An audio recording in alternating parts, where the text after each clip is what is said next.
How to export projects from NanoBanana.ai. First of all, open your preferred web browser and go to the NanoBanana.ai website, then log into your account. Once logged in, click on Start Editing to access your workspace. Next, navigate to the History section from the left sidebar, where you will see all the projects you have created so far. Select the project you want to export. Make sure your project is complete and ready to download. After selecting your project, look for the Export or Download option at the top or bottom of the project interface. Choose your preferred file format, adjust any export settings like resolution or quality if available, and click Export or Download. Wait for the process to complete and your project will be saved to your device, ready to share or use for your personal or business needs.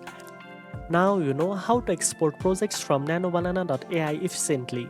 If you found this tutorial helpful, don't forget to like, share and subscribe for more tech tips. Thanks for watching and I'll see you in the next one.